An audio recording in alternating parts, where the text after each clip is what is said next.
What's going on? It's Cammy Clout here. This is very different than anything I've ever done. I came up with the idea a few days ago, and I'm so glad I did because I think it has potential to be pretty good for myself. Maybe not so much for anybody watching, but I'm a DoorDasher, right? And I was driving around, and I just kind of started talking to myself, just like yapping to myself, and just kind of reflecting upon a lot of things, and I was like, this was very therapeutic. It helped me work some things out. What if I want to listen back? So if you've ever seen The Weekly Slap, which is what Jay Schlatt does, he's one of my favorite content creators. It's sort of like that, where I just kind of sit down and, it feels like a lot of the times I am putting on a show for people. I'm putting on a persona. I'm not ever really me. And so I think this is a good opportunity to just kind of take the mask off, put everything aside. I sounded like Dream there. Take the mask off. But you know what I mean. Put everything aside and just kind of be vulnerable, I guess. But I'm not trying to be like an advice person or anything. I'm the last person you want to take advice from. But I think this differs from a lot of those other kind of channels where I'm not really giving advice to anybody. I'm just talking to me. I'm talking to myself. These videos are for me, to just kind of reason things out. Just a topic that I feel strongly about, something that's nagging at me that I need to talk about. And so if anything I say kind of touches on anybody, then that's good. But I want it to be very clear, like, this is not for you. This is for me. And if you get something out of it, if you can listen to my crisp audio from my new microphone, fall asleep or whatever, or to just have on in the background while you're working or whatever, that's fine. That's awesome. But, I don't even have 100 subscribers, I don't think. I'm not some big shot. I don't claim to be. But that's about where that is. I think that's all I have to say for the intro. I thought this would be a good outlet to just kind of turn into my own personal diary, I guess, or vent, in a real setting. That being said, I'll put a timestamp so that way you can skip the introduction. That being said, the first, I guess, pilot episode, or I guess episode 0, I don't even know if this is going to be episodic. I might just do this one thing.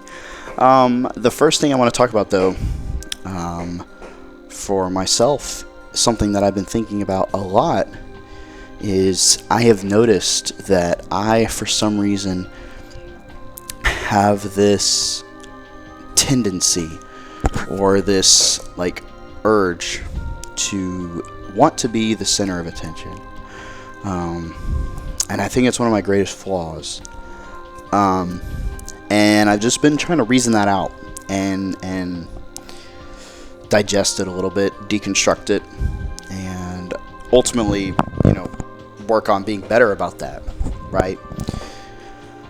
But ever since I've been in elementary school, for as long as I can remember, I've always, I always got in trouble for talking in class, disrupting the, learning environment, just if eyes are not on me for an extended period of time, there's just something in me that needs to change that. I need to tell a joke, even if it's like an awful, unthinkable joke, just to get people to react.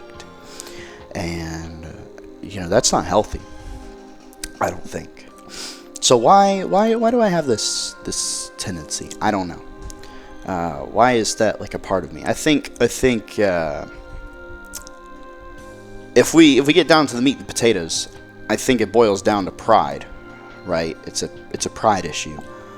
And so I guess thinking of some ways to combat that, because I think it's just inherent. I don't think it'll change. I'm always going to be an entertainer. I've always been an entertainer, whether it be in the classroom when I didn't need to be entertaining anybody, or, on stage performing for people in theater or in music, or even I'm so lucky very fortunate to have a career, to be pursuing a career where I get to be the center of attention, where I get to be an entertainer, right? When when you tune in to my baseball broadcasts, you are there for me. You're there to listen to me. And, I get to be the guy. So, like, I think that aspect of being an entertainer, wanting to have eyes on me, is something that's always going to be a part of me. You can't just get rid of it overnight. I think a good way to combat it is to give myself outlets, such as what I'm doing right now. I might not be talking to anybody. I'm not trying to talk to anybody. I'm talking to myself. It's the most schizophrenic thing ever, right? But yeah, like, I can talk to myself, and I can sort of express that need to entertain by posting it on my YouTube. Just, I think a good way to combat this would be to exercise my creativity, exercise my need to entertain, start entertaining more. Like I said, pursuing a career in broadcasting and radio or TV has definitely helped with that a lot. When I get to be the on-air personality, I get to be the guy, I am the center of attention, and I'm getting paid to be the center of attention. People are tuning in to watch me tell them what's going on in the game. That helps a lot. And even things like this YouTube channel, I'm not a YouTuber. I don't claim to be a YouTuber at all, but just getting to post stuff on here, post school projects, or post just little editing. I like to edit, so posting things that I've edited, or playlists that I've made where I go on Audacity and I get game OSTs and I slow them down and add reverb. Stuff like that could definitely help. I think in another life, I probably would be a YouTuber, or I would be a streamer. I don't think in this life, in this universe, right, I'm cut out to do any of that. I tried to be a streamer for a while. I never actually got to do a stream. I never got around to it, which, I'm not cut out for it because I didn't pursue it. I didn't pursue it hard enough, right? But I did want to be a streamer for a while, and I didn't. That didn't work out. But like being that center of attention, being the personality that you tune in to watch, And so I think it's a strength and a weakness. This desire for attention, to be wanted, or to be paid attention to, And growing up, well, I completely went off on a tangent. That's gonna happen a lot, isn't it? But growing up, I talked in class all the time, was disruptive, like, guys, why are you paying attention to the teacher? She's boring, like, watch me say this stupid thing, and then you guys all look at me. Or, if it's time to read out loud, oh, let me do a funny voice when I read, freaking The Fault in Our Stars. We did not read The Fault in Our Stars. I don't know why that's the first book that popped in my head. The Giver, right? Let me do this stupid voice when I'm reading for Jonas, and then everybody will get a kick out of it. They did not get a kick out of it, which kind of leads me into my next point for myself. Like, thinking about it, I have spent so much of my life trying to be paid attention to. I think, I can no longer be taken seriously, which is something that really troubles me now. Like, thinking about it. Like, will I ever be able to be taken seriously ever again? Because I talk a lot. Anybody who knows me knows I'm a yapper. Anybody who knows me knows I'm very impulsive. I don't have a lot of self-control with what I say. So I just end up saying whatever comes to the top of my head. Like, I just kind of, if it pops in my head, I say it, which is pretty bad, very bad. We're going to work on it. But that's just the kind of person I've been. I talk a lot. It can be just drivel, nonsense. But, if it gets me the gaze of man, I'll do it. So what worries me is that I feel like I think of like the law of supply and demand, right? Something in scarcity is more valuable than something in abundance. So think of it in terms of like crypto coin. Oh my god, dude. Think of it in terms of crypto coin though. I might be onto something here. Like, if you take the words of somebody who doesn't talk a lot, but whenever they do, everybody pays attention, because what they have to say is golden, and they just, they save their words for when they have something of value to say, right? Well, then everybody's going to pay attention every time they open their mouths. That's like Bitcoin selling for, I don't even know, it sells for like 6 figures now, right? 6 figures a coin, So they're worth 6 figures a coin because it's so scarce. Meanwhile, me, I talk so much, I can't shut up, like my coin's worth like a penny, and nobody wants to invest because it's not worth anything. And that's what happened to me in high school, and I'm afraid it's kind of already happened to me here in college.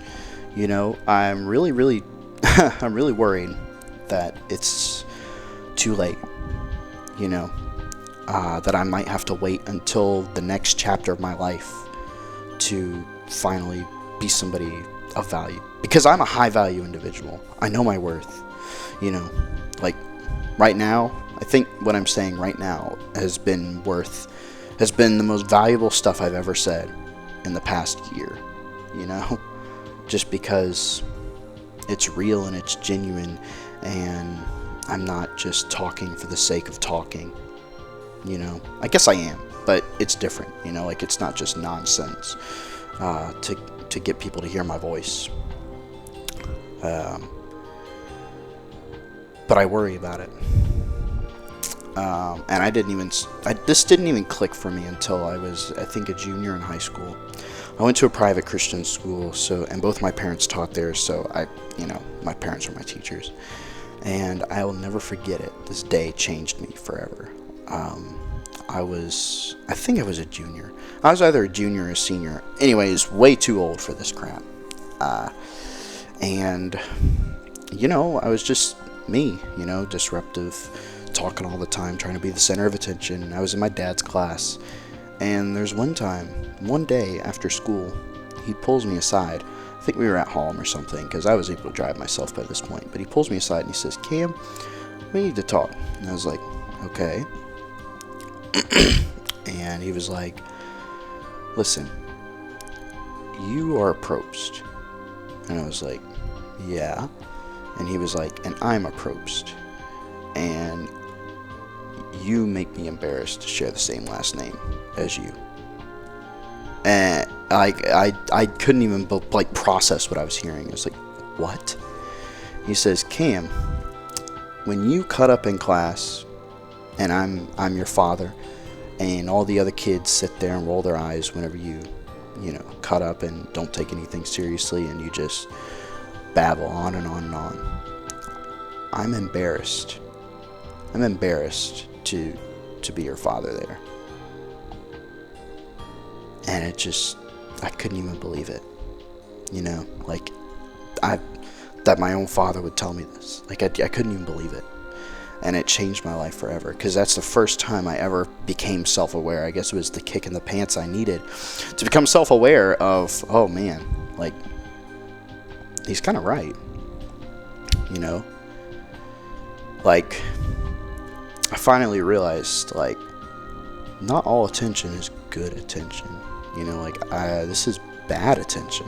People aren't laughing with me. They're not even laughing at me. They're just tolerating me. I wouldn't even call it tolerance, And now, I still catch myself doing this, because he pointed it out. He's like, and you say something stupid, and then you look around to see if anybody's paying attention to you. And I never noticed that about myself, but I still catch myself doing it every now and then. If I say something stupid, I'll look around to see if anybody caught what I said or is paying attention to me. God. And it was just the most humiliating thing I've ever had to go through, because it was like, it all clicked to me like, oh my gosh, 16-year-old kid, 16-year-old almost grown man, you know. But, you know, that day was like life-changing, you know, figuring that out. So I guess thanks for calling me an embarrassment, Dad.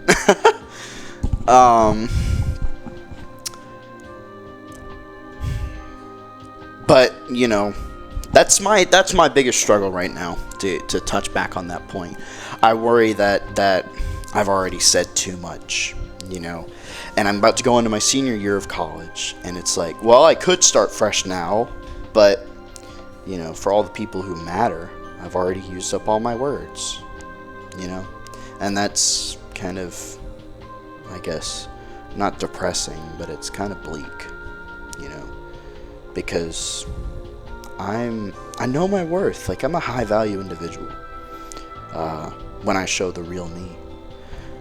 And you know what? I think just saying that kind of clicked something in my mind. Like, half the time I talk, it's not me talking, it's some persona, like it's some act, right? Because I'm a performer. But, you know, I think if I just dropped the act and just was real with more people more often, it would do me a lot more good, you know? Like if I, like going into next year, my final year of college, if I was just real, I think I would be a completely different person to most people. Like, unrecognizable.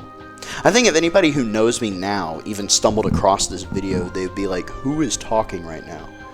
Because I've just never, ever been serious like this before. And I guess it seems so, like, duh. But I think that might be the key to being able to right the ship here. Of, you know, actually being able to have my voice heard. And being able to be taken seriously and be the guy. You know, I wouldn't have to fight for attention, because I could just, you know, I could just get it naturally by being somebody people want to listen to. Nobody wants to listen to the guy who makes a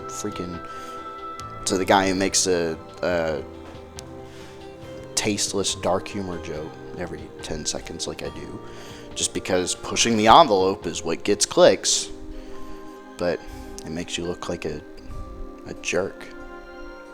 And I'm not a jerk. But a lot of people think I am, because they're giving me attention when they think that.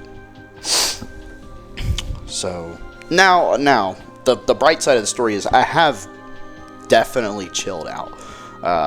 As far as like cutting up in class, like I do not be doing that in college. Like I keep to myself in a college classroom, and my classmates can attest to that. Like I keep to myself. Now it's more so in intimate friend group settings where like I kind of go off the rails a little bit, and I have a tendency to go off the deep end and just absolutely go crazy.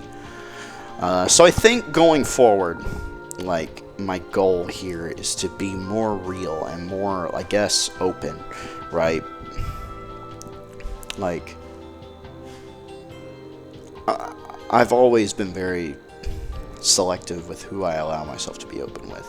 Like there's probably maybe 3 people in my life right now that I've ever shown this side to more than one occasion. And I think that needs to change. You know, like I've got like this brick wall, like this shield, and I think, you know, the best option would just be to tear it down, right? At least that seems like the solution to me. I struggle with like, but it's so hard to not. I've been doing it my whole life. You know, like it's so hard to just out of nowhere cold turkey drop the act and be real and be somebody worth listening to. You know, because I've always just been that class clown of a person. Like, I've always just been the jester, right? I've always just made a fool of myself. Just, you know, if it makes people laugh, if it gets people to look at me. And I don't know where this originated from. Maybe it's because I'm adopted. Maybe it's because I didn't get the maternal affection I needed as an infant. You know, like, I don't know. But, you know, that just sounds like an excuse. You know, like, I mean, there's a way to embrace that this is who I am. You know, like, I mean, that's not going to change. I'm not going to just out of nowhere not want attention, right? But, you know, I've learned, you know, and now I'm just trying to put it in practice. But I've learned ever since that day with my dad, like, there is a time and a place to have that spotlight. And when somebody's trying to do their job, that's not the time, you know? I mean, obviously, right? But, you know, everything in its due time, you know? Whenever I go on air and there's a baseball game being played, that's my time, you know? Whenever I take the stage for a performance, whether it be it music or be it, you know, theater, that's my time.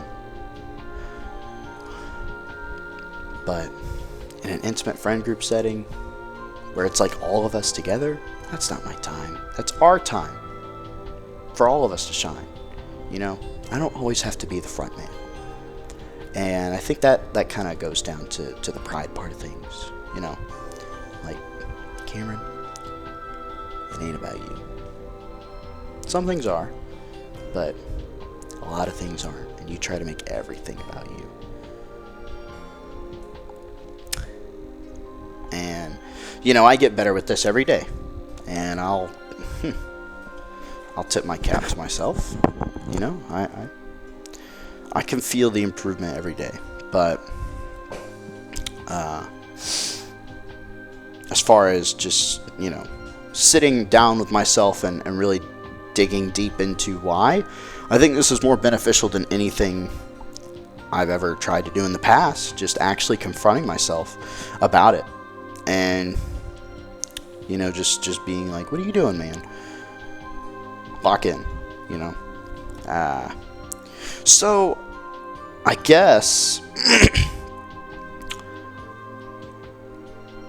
if there's anybody who could relate to this, you know, I said I'm only going to talk to myself, but, you know, I kind of have an idea that a lot of people struggle with this. You know, that a lot of people have this issue.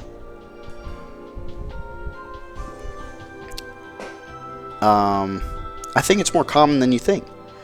All the kids who cut up in class probably have the exact same problem. All the people who, you know, bully others probably have the exact same problem, you know. We just want attention.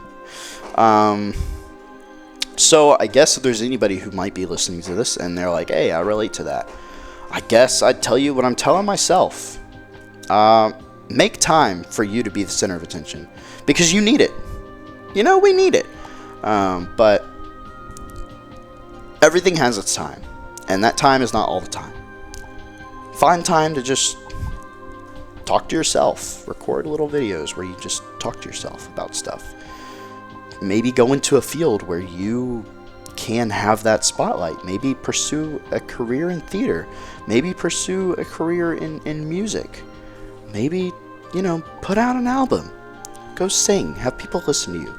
Go, maybe do what I'm doing. Pursue broadcasting, where people can listen to you and you're the guy.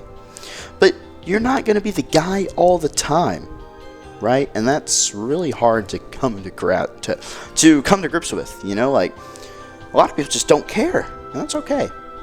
And the only way that they're gonna care is if they feel like they have a reason to care. You know, if they need to care. And to that, my solution is just stop talking so much. Make your words valuable.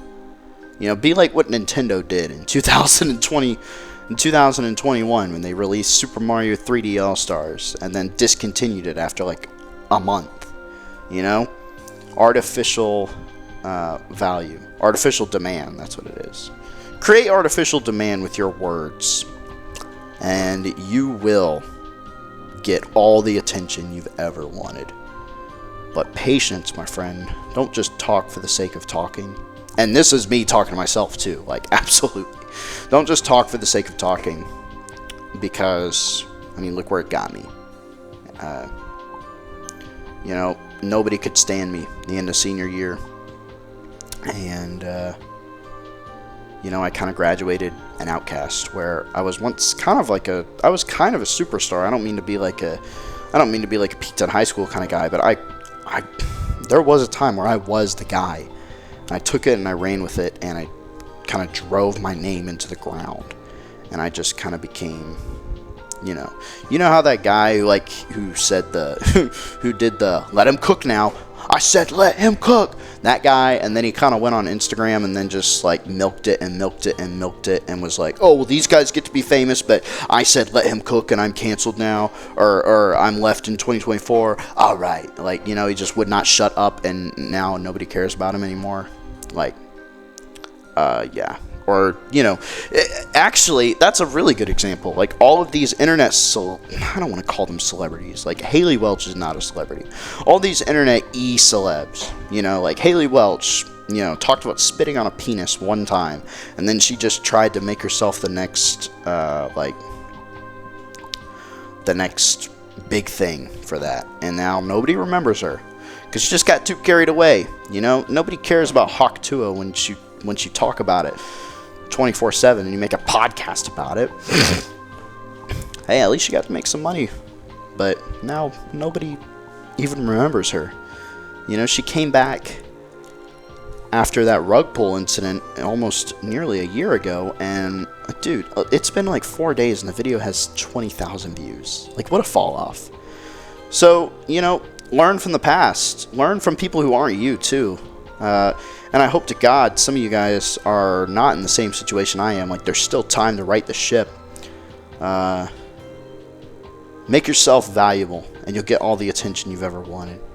But don't undersell yourself, because you're worth a lot more than just talking for the sake of talking, or just spewing out nonsense. And I think I'm starting to repeat myself, which means I need to heed my own words and not talk for the sake of talking. I think I've run out of things to say. And yeah, I think that'll do it for this first little yap sesh. So if this has touched you, you know, touched you, what? Pause. No. If this has resonated with you, then I'm glad. But I don't need to hear about it. And if this didn't resonate with you, I don't need to hear about it, because this isn't for you. It's for me. But if you get something out of it, that is awesome. Now, of course, like, if you do want to say something, I'm not going to stop you. But, you know, the point of this is not to be like some advice figure, you know. The point of this is to kind of sit down and have these one-on-ones with myself, where I kind of try to figure out some of these quirks I have and kind of keep them under control and keep myself in check. But thank you for listening. I know I kind of went long. I actually went way shorter than I thought I would. I thought this would be like an hour, but hey, thanks for listening, and maybe I'll catch you in the next one. God bless.